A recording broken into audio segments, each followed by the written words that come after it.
the island of Hawaii. This is the largest island in the United States, a place that houses 10 of the world's climate zones.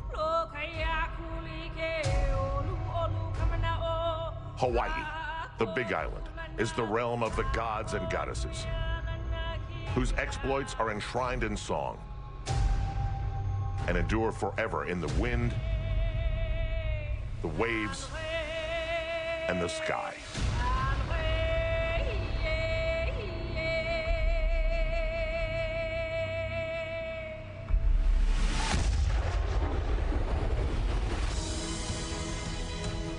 For nearly 40 years, a select group have come here to test themselves against this legendary island and the iconic sporting event that matches it in might and prestige.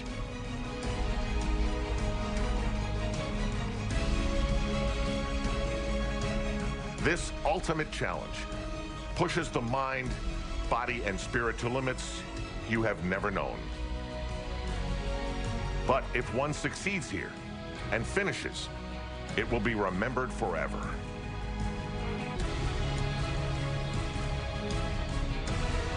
You are an Ironman! This is the 2017 Ironman World Championship.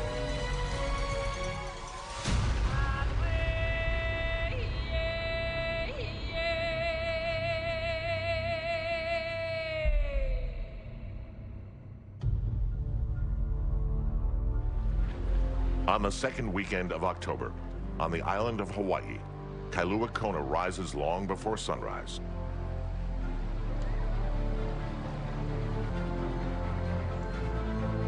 The welcoming aloha spirit and calmness of the morning in this quiet tropical town belies the intensity of the day ahead, the 39th edition of the Ironman World Championship.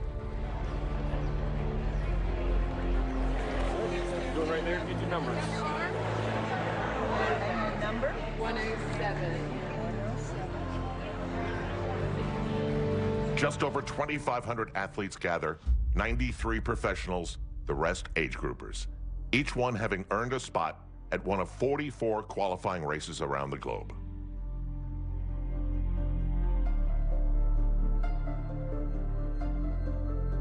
While making it to Ironman's main event is itself the realization of a dream for many, to others it's a chance to try and place yourself among the greats. German Olympic gold medalist Jan Frodeno has done just that, earning the Ironman World Championship title the last 2 years. Having won Hawaii is a pretty elite group of guys. Having repeated it, that was fantastic last year. But when the gun goes, all of that doesn't matter. And it's hard to remind myself of that sometimes, that really it's race by race. To achieve the three-peat, Frodeno must stay ahead of his countryman Sebastian Kienle, the 2014 Ironman World Champion, who placed second just 1 year ago, but he's not a second-place kind of guy. What really gives me the biggest advantage, and that's in here. Ironman is all about doing the impossible things and the things you don't think you are capable of. Last year, yet another German established himself as a contender. Patrick Lange had the run of his life, getting off the bike in 23rd place, but then running himself into third. In doing so, Lange broke a 27-year-old run course record. That bike time included a penalty, so get rid of that, and he's in the game. Outside of the top 3 finishers from a year ago, there are some others in the mix. One of them is Canadian Lionel Sanders. He's competed in Ironman since 2010 and knows that physical training is only part of this crazy mental game. Really, it's just going to come down to who wants it more and who has done the mental training. This means so much to me. I mean, I call upon that when the going gets tough.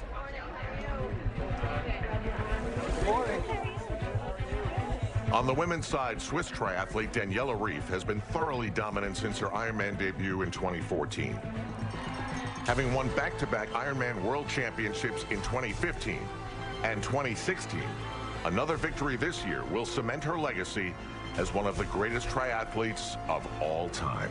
I know I'm on the peak of my career, so I look to all of the last 3 races in Kona. I look back and I'm like, that was awesome, and that's what I want to do again. But there are many women who want to stop her run. Australia's Sarah Crowley comes in as the #1 challenger, confident in her talent and all too aware that on any given day, anything is possible. Kona every year is the opportunity to be able to compete against the best athletes in the world. A successful result is like a career-defining moment, so it would just be magic. American Heather Jackson could also contend with Reef. She finished 3rd in last year's event, so this is her next chance. And she's been planning for it for years. I've dedicated the past 3 seasons towards this race, dreaming of being the Ironman World Champ. And if that were to happen, for me, it would almost be like, oh, my lifelong dream come true. Unlike Jackson, 24-year-old Lucy Charles is a wild card to watch. The British triathlete is making the transition from age grouper to professional, quite rare. And while she's known as an exceptional swimmer and biker, it's the pressure that make it in the way of the talent. I competed as an age grouper in 2015. That was my first time on the island, and I won the 18 to 24 age group. So I've got a good feel of the island, and I kind of know what to expect, but I imagine that Saturday's race is going to be a lot more exciting and furious racing.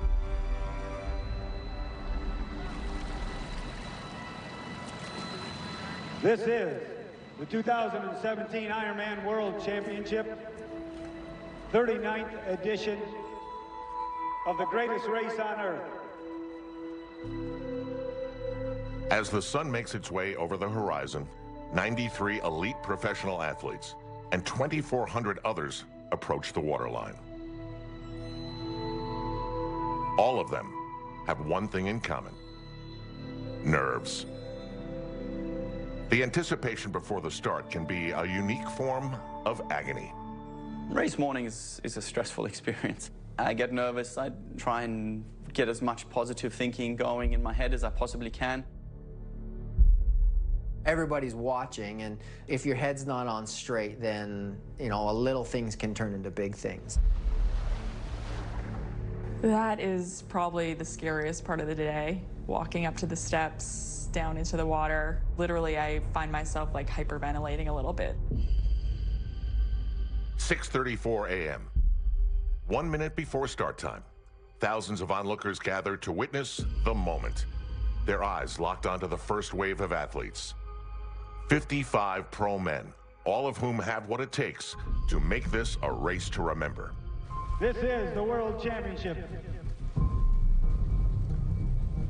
Good luck.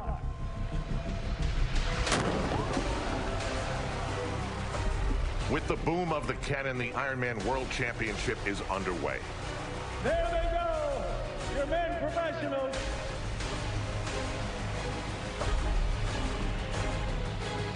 Five minutes later, it's time for the female pros.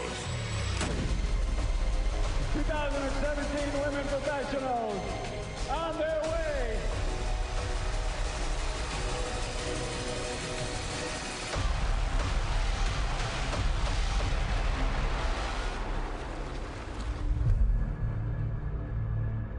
When the stillness returns, the start line belongs to the age groupers.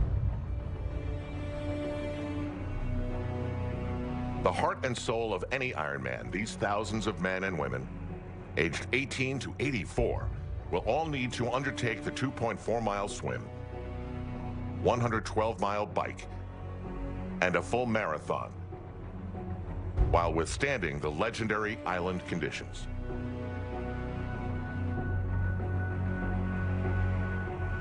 To each of them, Kona is more than just a race or a way to test their bodies. It's the culmination of a commitment made a long time ago.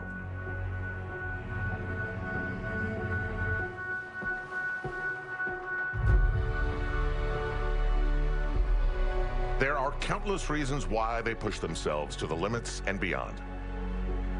And each individual story is as unique as the person who carries it. Still, no matter their reason for being here, the only things that will get them their finish is preparation, determination, and a little good fortune.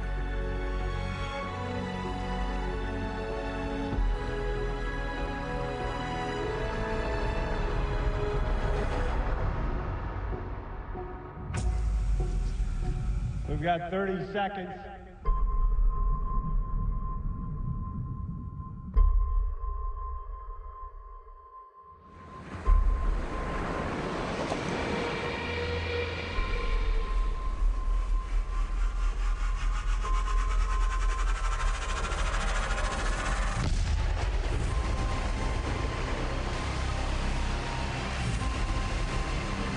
Ironman World Championship on its way. There you go.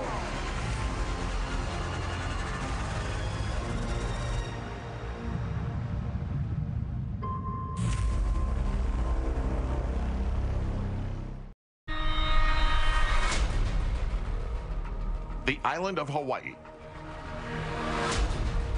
The Ironman World Championship. Nearly 2,500 athletes are spread out across the 2.4-mile swim in the Pacific.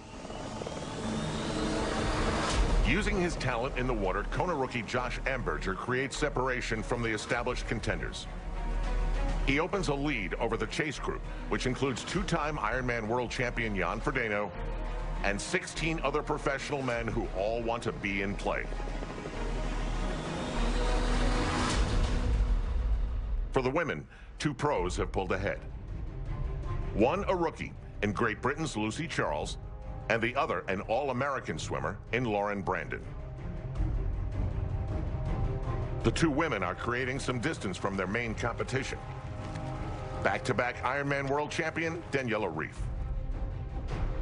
But they're also closing in on the professional men who had a 5-minute head start. This is serious swimming.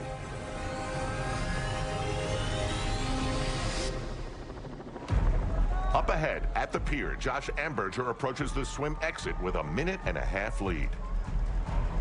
There he is, out of the water, Josh Amberger from Queensland, Australia. With his swim complete, 29-year-old Amberger is the most hunted man in Hawaii.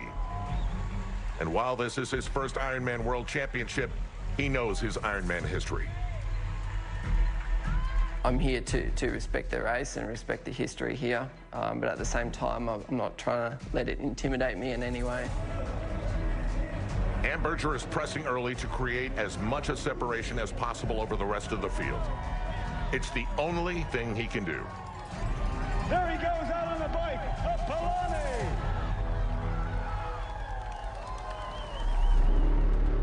The chase group is nearing the swim exit and transition 1. A group that includes two-time defending Ironman World Champion Jan Frodeno. They're coming out right now, and I see our defending champion looking behind him, Jan Frodeno. Nicholas Castellian from Australia, Marco Alpert, Estonia. Frodeno leads the pack out of the water. That, no doubt, was one of the largest packs we've ever seen come out of the water together. Seconds in transition can be the difference at the end of the day. It creates a frantic pulse. Frodeno and 16 others head for the mountain line. Right now, they are all in play.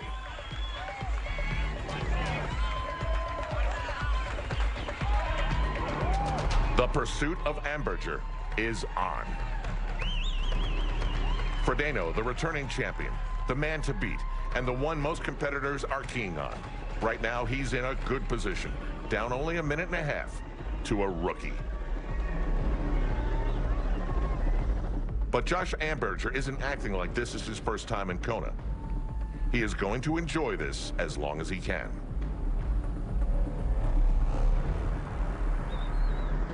As Josh and the men make their way towards the famed Queen Ka'aumanu Highway, the women who started 5 minutes behind the men are nearing the swim exit.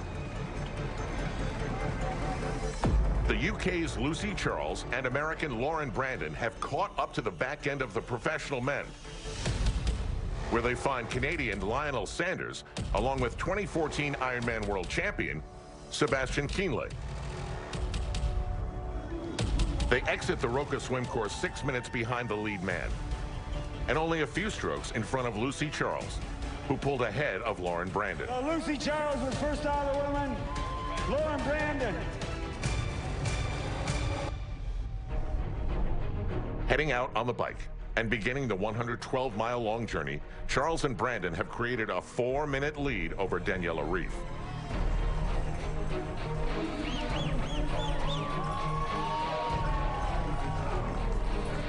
We got our two-time defending champion, Daniela Reef. Reef is composed and more capable than anyone else to overcome a 4-minute deficit. Everyone knows that. There goes Daniela Reef, your defending champion.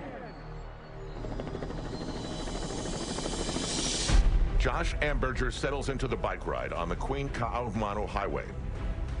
He's pushing the pace on his own, but just behind is a large group who've increased their tempo. They are coming. I approach every race knowing that it could be just myself for a long time at the front. I've trained to be self-reliant. I don't know if that's going to be a good thing or a bad thing if I'm out in front by myself. Talking the talk is one thing, but executing on the day is another one altogether. And Josh in particular, he's a great athlete. He has some incredible tools that he has able to call on, but Kona is a different animal. Sometimes ignorance is bliss. Problem is, bliss doesn't usually last long in Kona.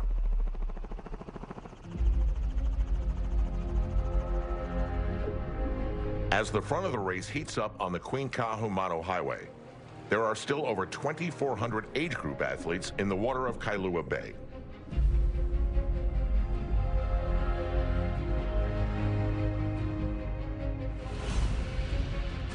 These athletes share this course with the professionals, confront the same challenges, exert the same effort. Some seek competition or the grueling physical challenge. For others, the journey of becoming an Ironman is a lesson in self-discovery, an intricate process of finding peace through pain.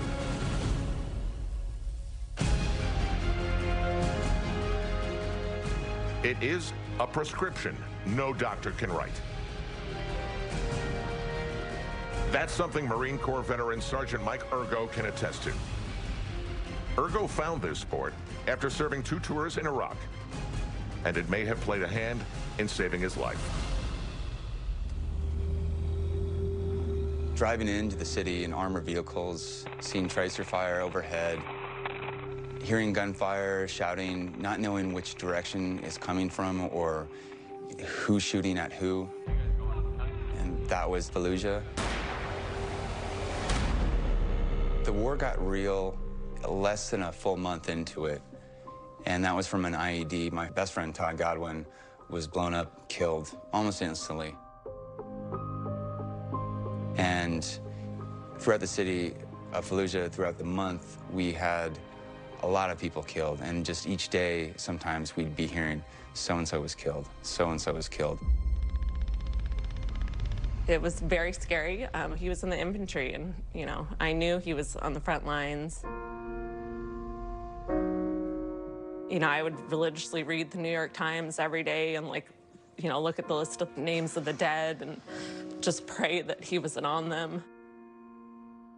Stepping off the bus and getting to embrace my wife and see my parents, it was, I can't put into words what it felt like.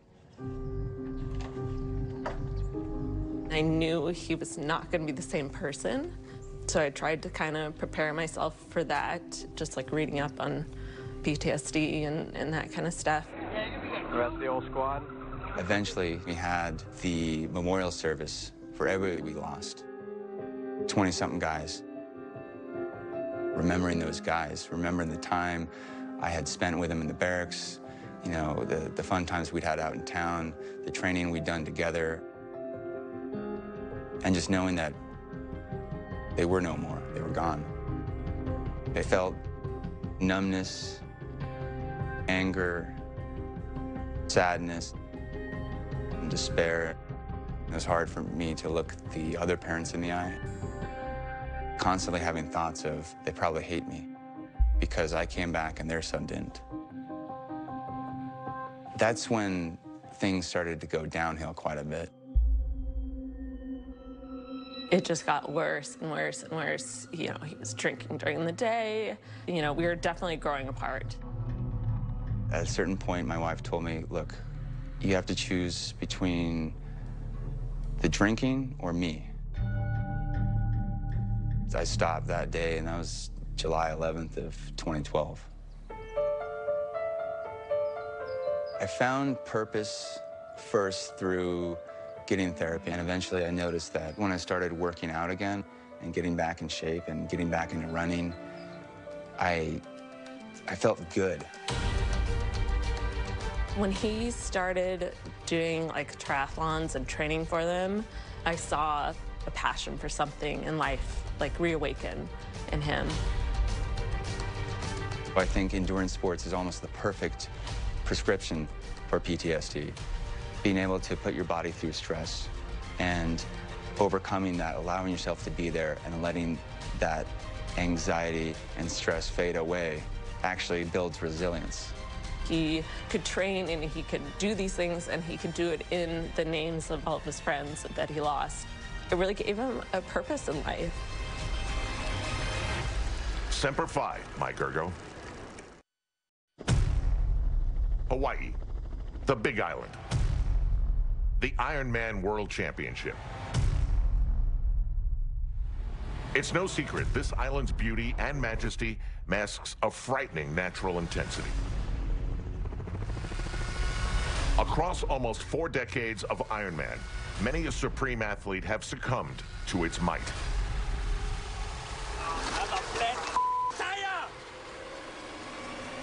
Yet for those men and women who have been here before, crafting tactics means you better always be ready to change those tactics. Australian Josh Amberger is a Kona rookie, but he's still in first place.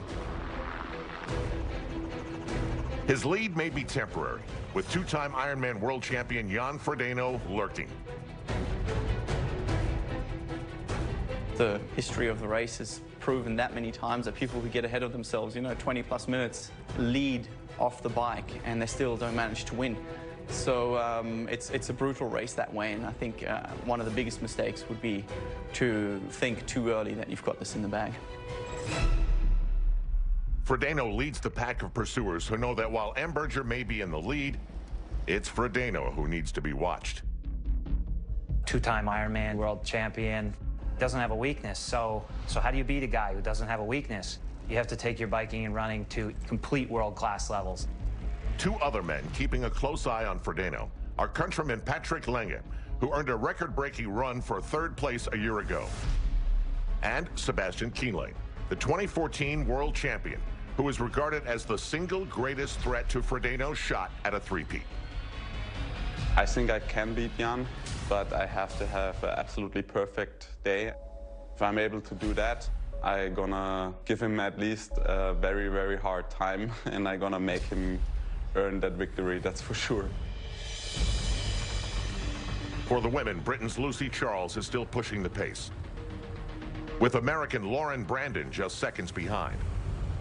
The 2 are currently riding faster than 2-time returning Ironman world champion Daniela Ryf, who respects their talent, but offers a few choice words of caution.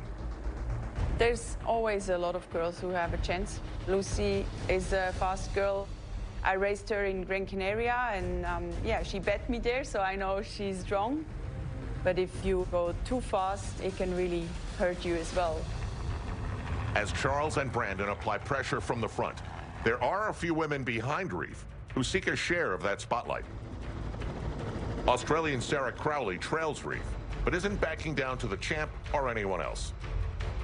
When I get onto the bike, regardless of where the other girls are, I'm going to be sticking to what I know that I need to do at that point in the race.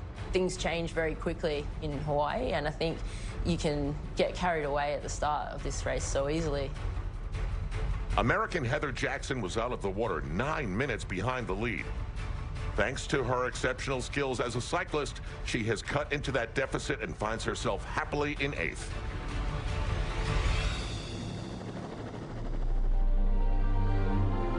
Back at Kailua Bay, some of the age group athletes are still coming out of the water.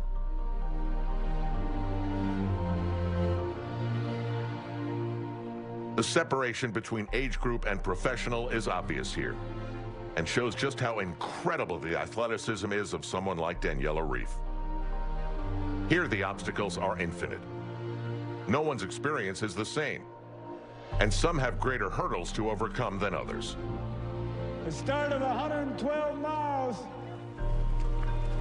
68-year-old Mike Levine's journey began 35 years ago when he was inspired after watching the famous finish of Julie Moss and Kathleen McCartney. Mike signed up the very next year. Today, a turn of events has him back on Hawaii Island. 34 years later, this time racing with Kathleen McCartney at his side and battling the worst words anyone can hear. My wife and I had just returned in late March 2015 from a vacation in Hawaii. And I had noticed some abnormalities. I decided after 2 or 3 days of that, without any change, to go in and seek my doctor's attention and try to find out what was going on. We discovered that it was stage 4 pancreatic cancer. It's essentially a death sentence. He is my love. We have so much happiness between us. And now I'm going to lose him. He's going to be gone. I didn't have much hope. I had very little hope. Our spirits were broken. We figured it was time to get our affairs in order, plan for the funeral. Mike was ready to throw the towel in. Mentally, he was finished. He was finished. Can't tell you what a scary feeling that is when you think your life's going to come to an end. The turning point for Mike and for me, it's kind of like an angel that came down from heaven. It's Kathleen McCartney. The triathlon community, we have huge inspirational impacts on each other. The word on the street amongst our community was like, hey, this guy is dying.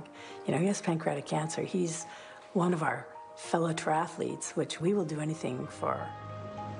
Kathleen called me out of the blue, and I was like, oh my God, Kathleen McCartney. She was one of my heroes going way back to 1982. At that time, Mike, you know, he'd basically been on a couch for much of the last 18 months. So we had coffee, and Mike and I headed out on a bike ride, and we rode for about an hour and just talked. And we had to stop, you know, several times, probably every few miles, because he just couldn't even catch his breath. But at the end of the ride, I mean, I noticed this spark. You know, I thought, wow, there's really something there.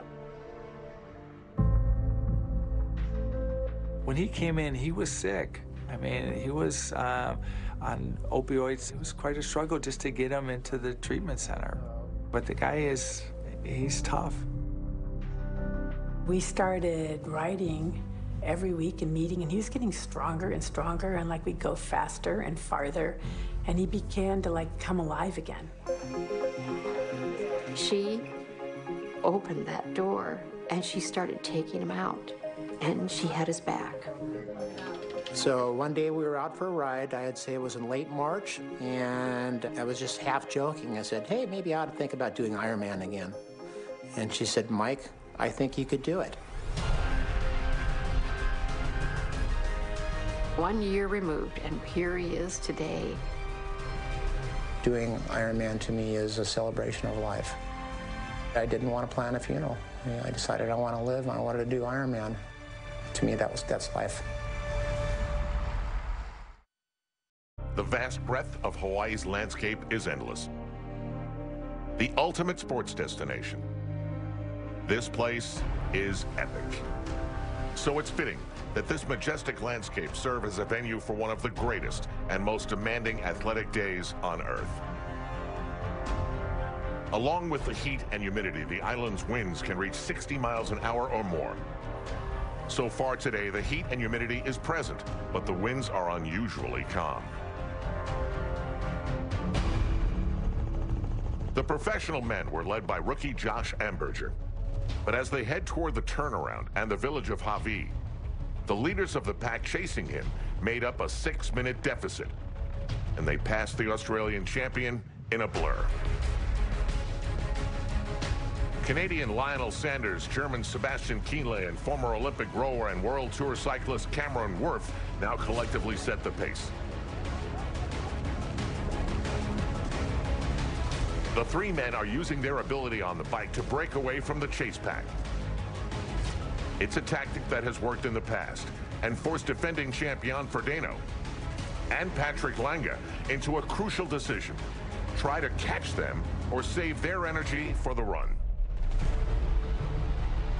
For now, Sanders is the man setting the pace, and it's aggressive. Lionel, he's definitely one of the guys who could influence the race on the bike. He likes to race, how we say in Germany, in the sun, so in the front. So probably I'm gonna be his shadow. So far, this plan of attack is working out for Sanders. He's in the lead, adjusting on the go and pushing a rigorous pace.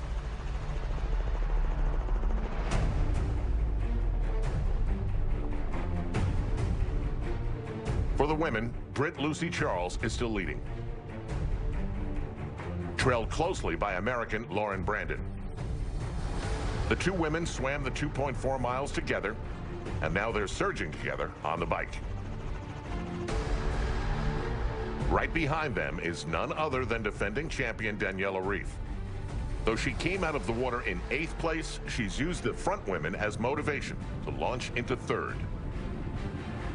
Every person you can catch, it's like a little positive success, you know, like, yeah, I got someone, and then you can focus on the next person.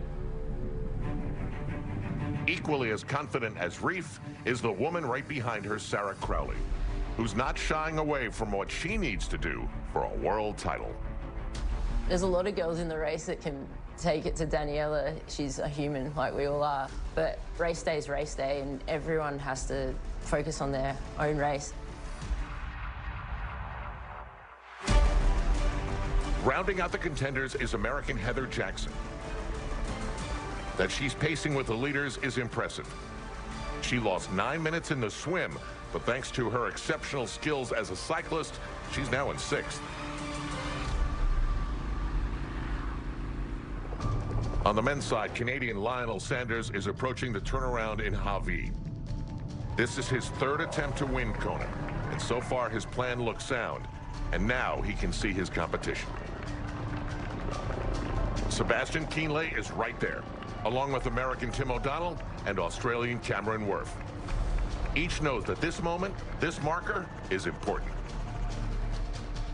It's just that point in the race where things get real. When you hit that turnaround, okay, now the race is really starting. There may be 30 guys still in that front group, but not for long. You make the turn, and that's when all bets are off because, I mean, being in the pack's not really going to help you very much anymore. It's a very individual bike ride at that point. Jan Frodeno hits the turn and appears determined not to let the front of the race get too far ahead. But he knows that's difficult with Sanders in the lead.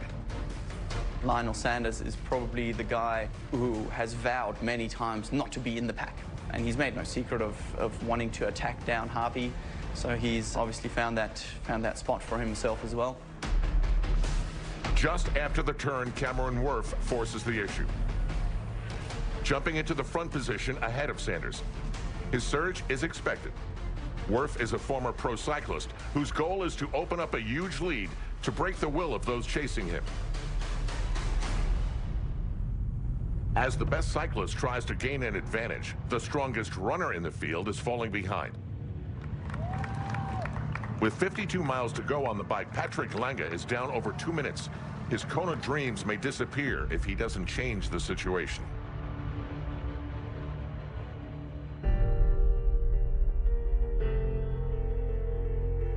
And around 9:30 a.m., the winds and temperature rise, and the age group athletes begin to feel the resistance that the island puts up against success. They may not be as fast as the pros, but everyone competing on Hawaii Island today is an exemplary athlete.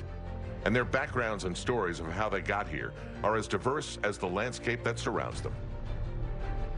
Sometimes one look may hint at the challenges they face, while for others, the obstacles are not as obvious.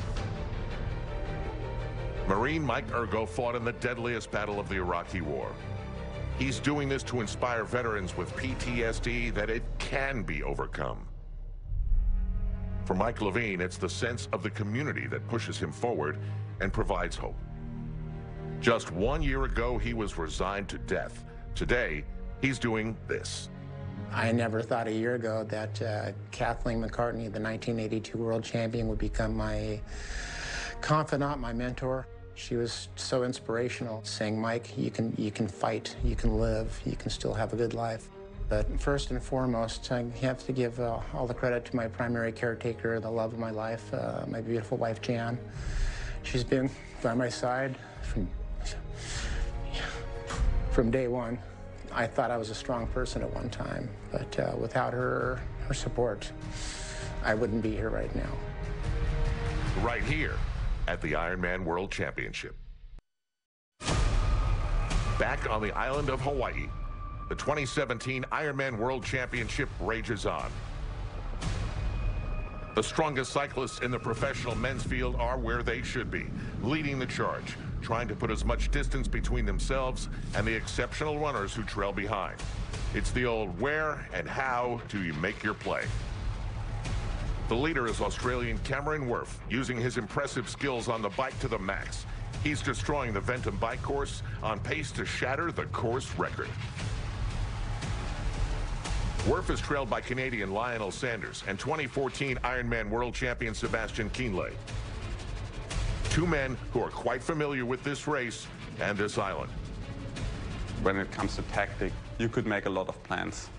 They don't work because in the race it's always different and you have to work with what you got on that day, and you should not be afraid of making decisions. You can't win the race if you stay in the pack at one point. You have to make a move. Since the turn at Hawaii, the three men have been on personal best rides.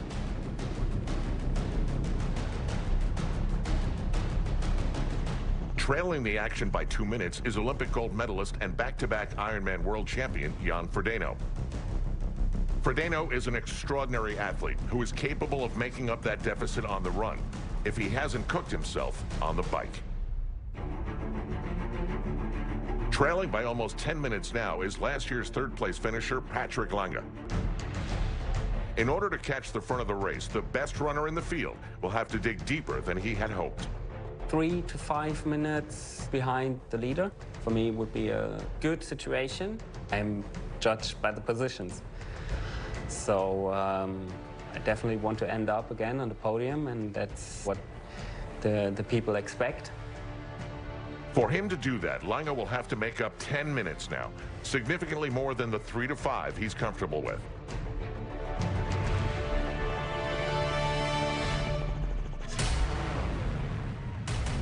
Meanwhile, the leader, Cameron Wurf, pulls into transition 2, completing the 112-mile Ventum bike course in record time. Okay, here he comes, Cameron Wurf. And Cameron just set the new bike course record here in Kona. Behind Wurf is Sanders. Second place, Lionel Sanders, Ottawa, Canada.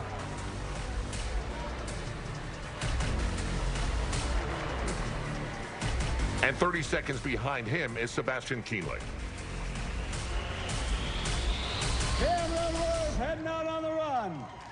As Wurf hits the Hoka One run course, world champion Jan Frodeno enters transition 2. Behind, but not so far behind that he can't make a move. Hello, Cameron. On to the final leg of this Ironman World Championship, Lionel Sanders wastes little time. Sprinting out of transition, he catches a fading Wurf. And it all happens in the first mile.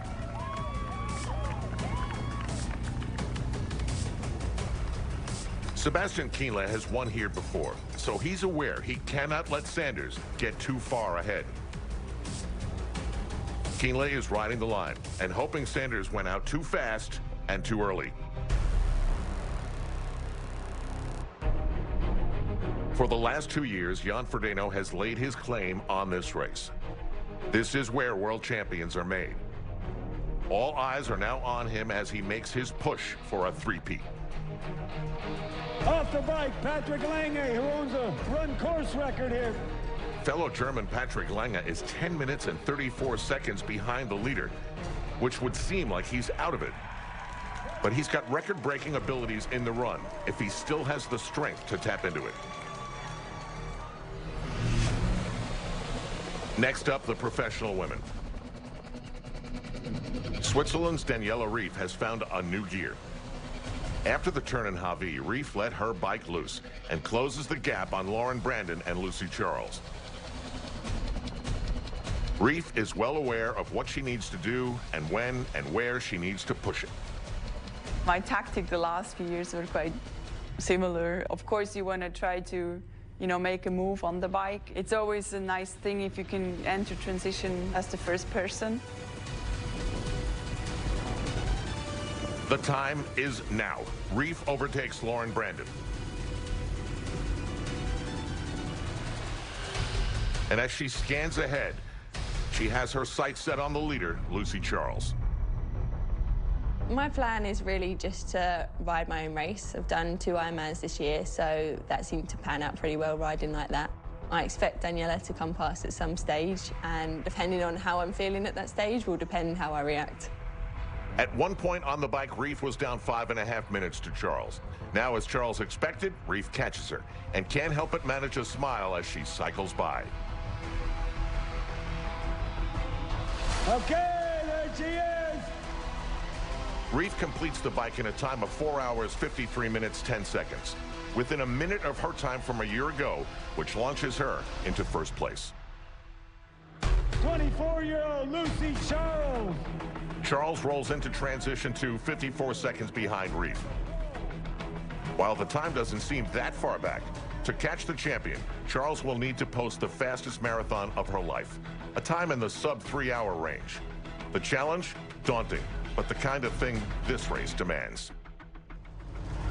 Lauren Brandon, Kona World, Texas. Behind them, pulling into transition in third place, is Lauren Brandon. As Daniela Ryf begins her marathon. Here she comes! 26.2 miles to go. 2-time defending champion! A few minutes behind is Sarah Crowley, who tried to stay with Ryf on the bike, but couldn't maintain the pace on the final approach to transition 2. Just a minute behind Crowley is Heather Jackson. The American strength is in the run, and she knows it's her opportunity to shine. In the early miles of the run, Lionel Sanders is in unfamiliar territory. He's leading in the last leg of this Ironman World Championship. 2 minutes behind is Sebastian Kienle. Things are still under control. Meanwhile, running into third is American Ben Hoffman. A run from him like this is not a surprise.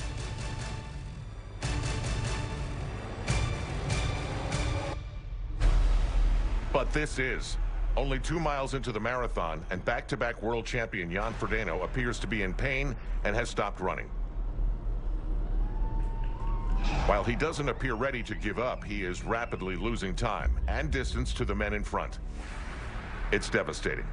The opportunity of a third Ironman World Championship could be all but gone. The Ironman World Championship, Hawaii Island. 2,400 amateur athletes are all over the 112-mile Ventum bike course.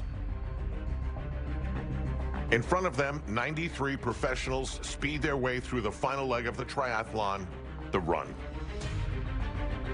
Canadian Lionel Sanders is battling out front, determined to leave everything he has out on the course.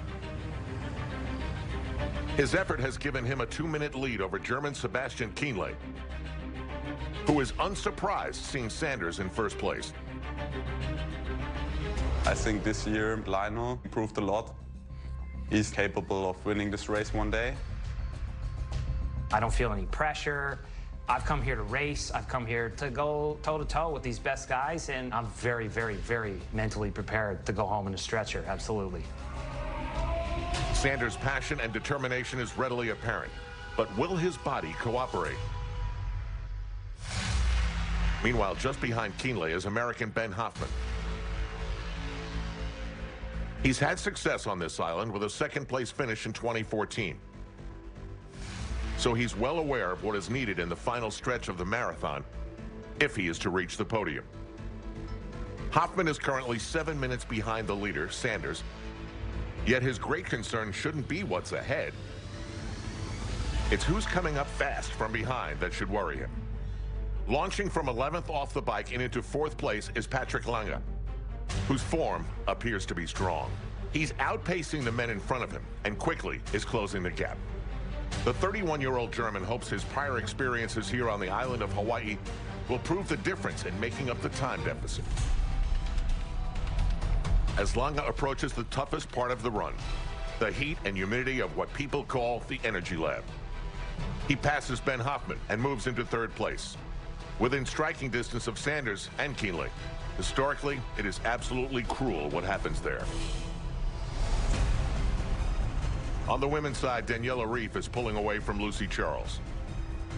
The defending champ is running fluidly as she did the last 2 years, which won her back-to-back Ironman World Championships. She knows that if the conditions and pressure don't get to her now, a 3rd consecutive world title is within reach, and with it, consideration as one of the greatest Ironman athletes of all time. As for Britain's Lucy Charles, now pacing 3 minutes behind Ryf, the battle to remain in 2nd place has commenced.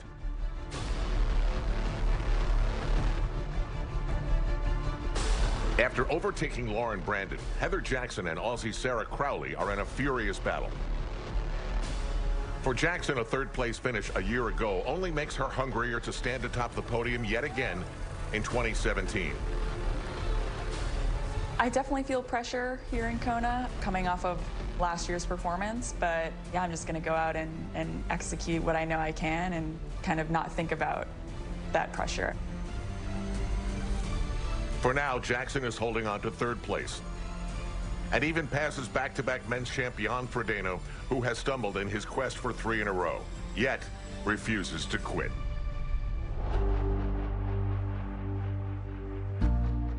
That same approach is ingrained in every athlete still on the course. Pushing through boundaries or stretching beyond the limitations life imposes. Ironman provides a window into such tales, a reminder that impossible may not always be so. And not everyone has to reach the finish line to get what they came for. 68-year-old Mike Levine restarted his Ironman journey 9 months ago after being diagnosed with pancreatic cancer. Motivated and encouraged by former champion Kathleen McCartney, the duo worked hand in hand to get Mike back to Kona after a 3-decade absence. The journey just begins after Ironman. After that, I want to reach out to as many cancer patients as I can. Give them support, hug them, hold them. And just tell them, don't give up. Fight. I fought. You can fight. We can all fight together, the whole community. Mike Levine fought the great fight today, but ultimately it was not to be. While his quest for the finish line came up short, his thumbs up at the start, the journey off his bed, staring death in the eyes, his wife smiles, the belief he gives us all. That which is priceless. That is the spirit of Mike Levine. That is the spirit of Ironman. Back in the marathon on Hawaii Island, and the final stage of the Ironman World Championship. Lionel Sanders' game plan appears to be working in his favor. The Canadian triathlete came to Hawaii Island wanting to race with Germany's Sebastian Kienle. a man who has achieved much success in Hawaii. After racing side by side for the swim and bike, Sanders has pressed on the run and has been slowly pulling away from the German. As he enters the natural energy lab, Sanders finds himself with a growing lead over Kienle. But the hardest part of the course is right in front of him. I know all the other guys are training with the energy lab in their mind. For instance, Patrick Lange said a lot of his really hard training is all to run well in the energy lab. These guys are going to be tough as nails in these really tough conditions. Trailing Sanders and Kienle is a surging Patrick Lange, the man with the fastest run on this course. The 31-year-old German is closing in on the 2 men ahead of him. But he may be running out of time.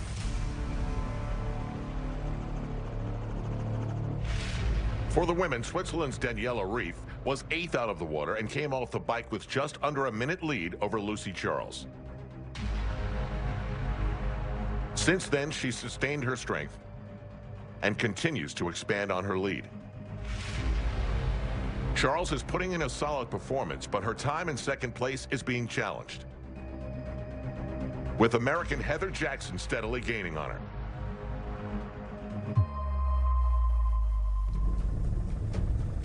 In 4th is Australia's Sarah Crowley, who's now trying to get back in podium position. She's closed the gap between herself and Jackson.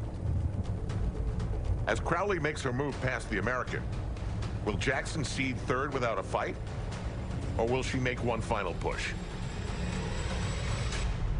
Making the turn in the energy lab, the leader, Lionel Sanders, now has a significant hitch in his running stride. It seems the legendary Kona conditions are wearing on the leader. Sebastian Kienle is still just a few minutes behind.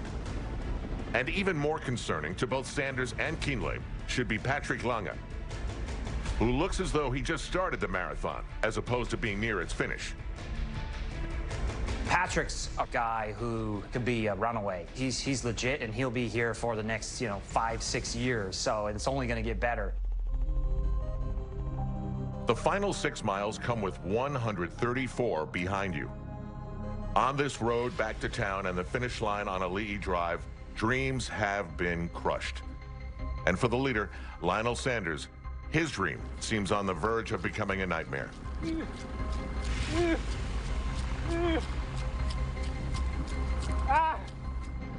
Not far behind him, Sebastian Kienle's dream of another Ironman World Championship appears to be fading too.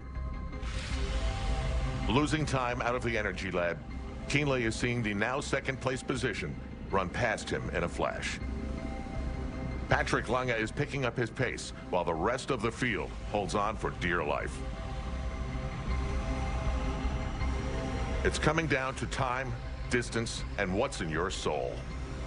With just 3 miles to go, one wonders if Lionel Sanders can work through the pain and hold off the fastest runner in the field.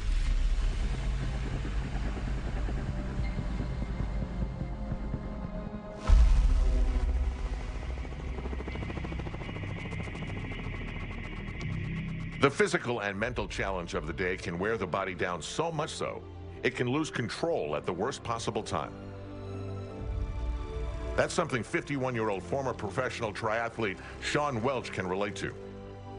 She's returned to Kona 20 years to the day to celebrate her iconic moment in Ironman history. It was the 1997 Ironman World Championship. Shawn was in a tight battle for a podium position with Wendy Ingram, when both women began to break down in a fashion so many in the world had never seen, just within sight of the finish line.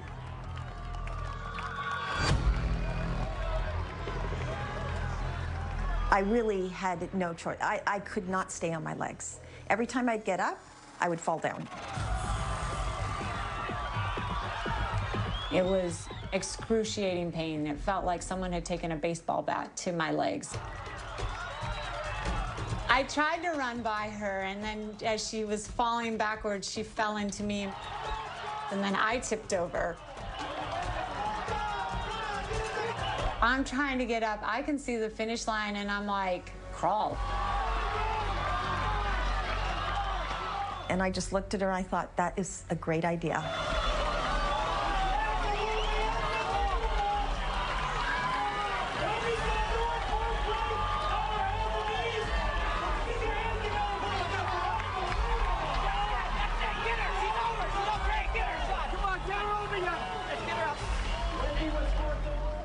That moment is indelibly etched in the memory of the millions who have seen it. And it remains one of the most definitive answers to the question, how much do you want it? Unbelievable, Sean. So unbelievable. 20 years later, Sean is off the bike and looking to cross the line again and prove she still wants it. The 2017 Ironman World Championship is nearing its completion for the professional athletes.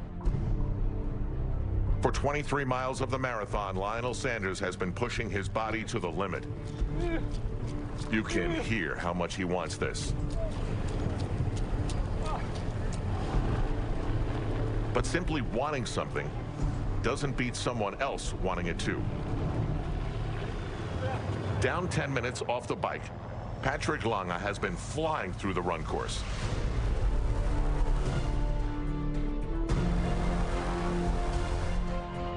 Behind Lange, Great Britain's David McNamee is having his own stellar marathon. He came off the bike with Lange 10 minutes back, but McNamee's pace now has him overtaking Kienle into third place. As Kienle falls to fourth, Lange surges past the struggling Canadian Sanders. His focus is now clear, his rhythm smooth. An Ironman World Championship is within reach.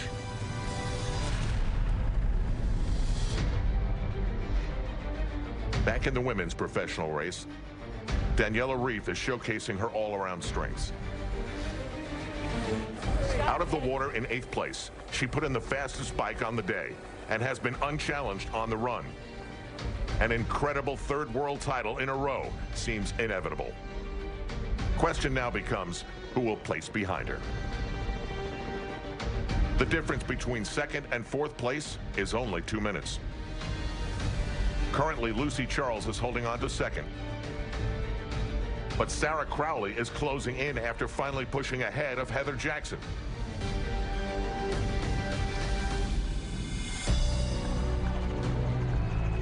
As their battle for the podium continues in the women's field, the day is nearing an end for the professional men. And no man has ever run the Ironman course faster than Patrick Lange. Ironman World Champion, the most coveted title in the sport. And German men have owned it the past 3 years.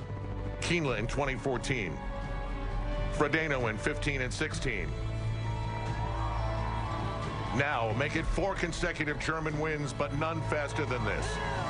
Patrick Lange is the 2017 Ironman World Champion. World Champion, Patrick Lange! And a new course record!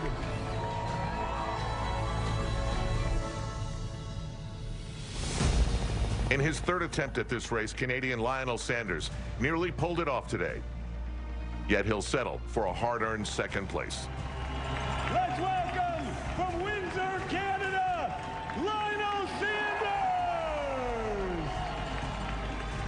The UK's David McNamee had the 2nd fastest run of the day, which moves him into an impressive 3rd place finish and a spot upon the podium.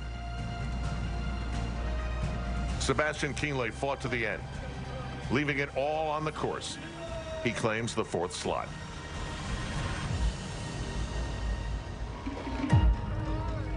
The celebration is just beginning. Now this storied finish line prepares for the professional women. Running as fast as she did when she started the marathon, Switzerland's Daniela Ryf is now closing out her championship day.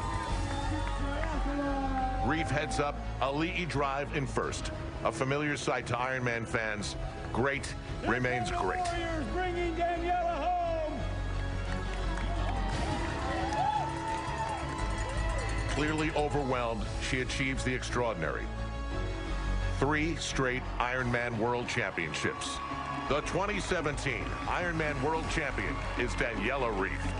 Daniela Reed!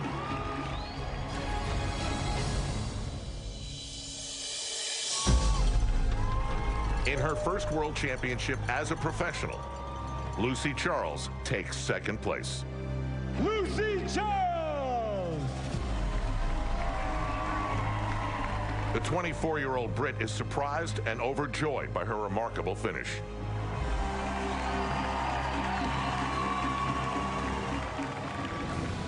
And rounding out the women's podium is Australia's Sarah Crowley. Sarah Crowley, third place overall. She placed 15th last year, but earns a spot upon the podium in 2017. 1 minute behind Crowley, American Heather Jackson takes fourth. Heather Jackson, USA! The professionals have crowned their 2017 Ironman World Champions, but this race is far from over. Olympic gold medalist and 2-time Ironman World Champion Jan Frodeno shows it's not always about winning. He could have dropped out at the 2-mile mark on the run when he started walking. Instead, Jan chose to finish what he started. Jan Frodeno, Germany, you are an Ironman.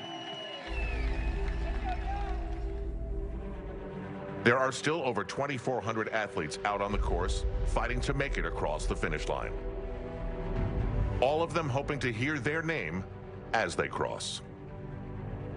Sergio Acosti, Beranen, you are an Ironman. And Lucas Antonetti, Alba, Reggio Marino, Adam Hill, California, you're an Ironman. Hearing those names and seeing those faces means they're alive and thriving. Each person etching him or herself into the record book.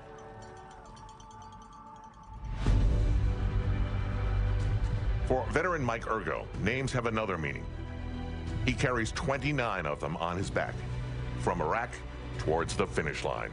I can honor these guys by telling other people about them. Such brave, courageous, heroic men.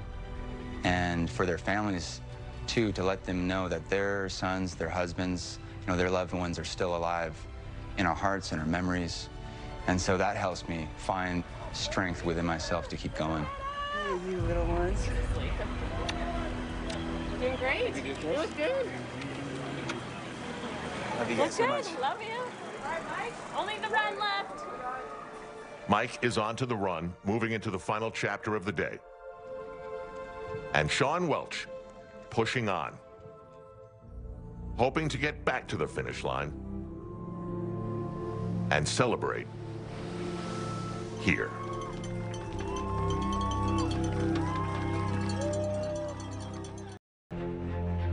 Every year at the Ironman World Championship, the final few hours of daylight reveal a level of humanity that is incredible to witness.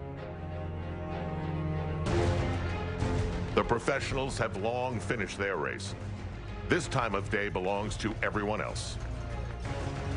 After a 2.4-mile swim, a 112-mile bike, and a full marathon, these final hours are a window into the best of our spirit, what we can be. The goal is to get this far, to cross this line, to hear this sport's most precious words. You are an Ironman!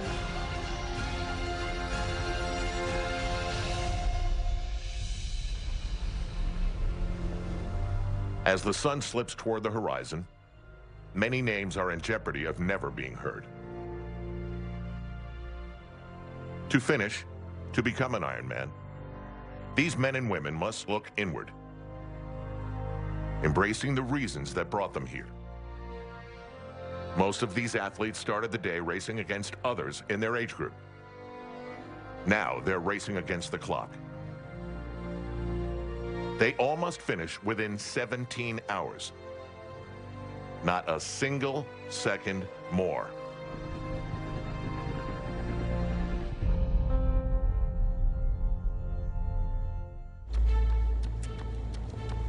For Marine Mike Ergo, crossing the finish line and hearing his name carries a weight of fallen brothers, too. Ergo turned to Ironman in the hopes of countering the devastating effects of PTSD. He lost 29 in battle during the Iraq War.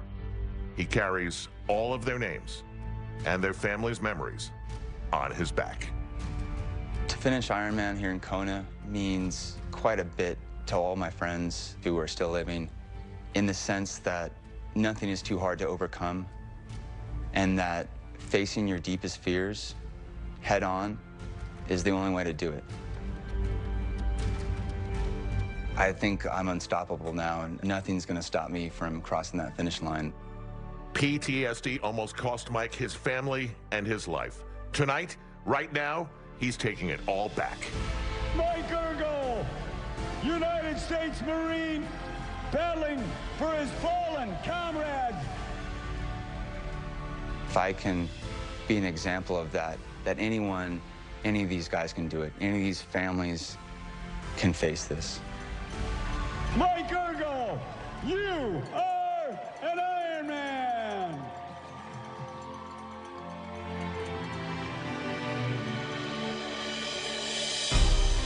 After so many miles, so many hours, it all comes down to these few yards and getting across that line.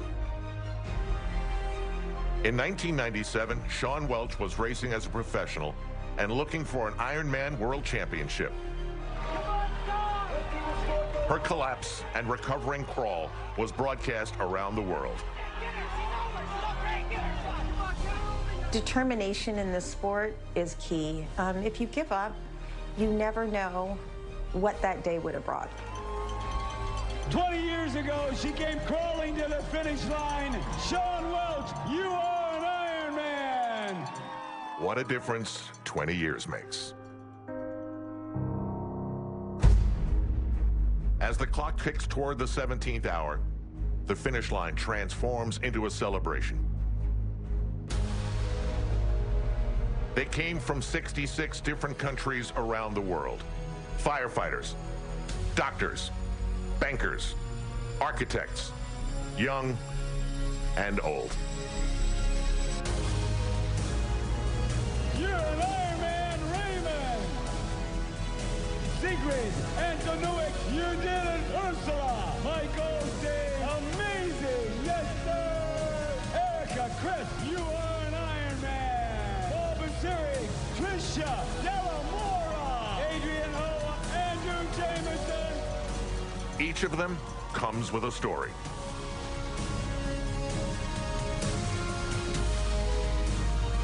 Each of them has their own reason for being here. All of them now share something larger. You are an Ironman.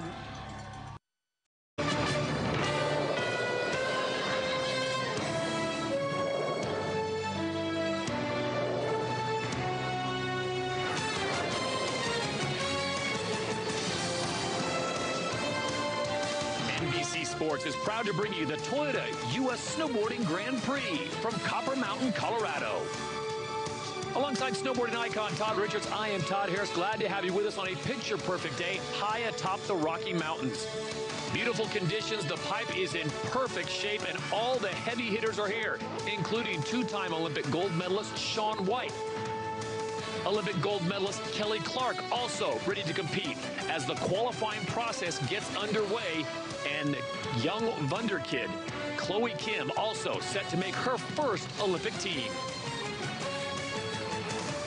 This will be the first stop on the qualifying series. Coming up, it'll be Breckenridge next weekend. Then it'll be on to Snowmass in the first of the year, and then it will all conclude in Mammoth, California. And that will determine who will make the U.S. snowboarding team.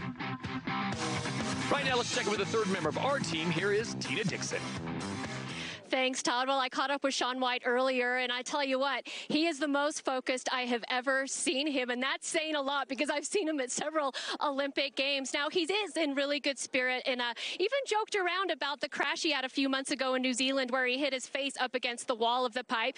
He's like, yep, my face is slowly getting back together, but I'll tell you what, on this right side of the wall, he is doing a new trick. It's a frontside double cork, 1440. No one has ever done that in practice. He has been struggling a little bit with it. We'll see if he adds that to his competition run. But guys, the pipe is riding extremely fast, and the riders, they're going to need that speed because everyone appears to be riding at their top level.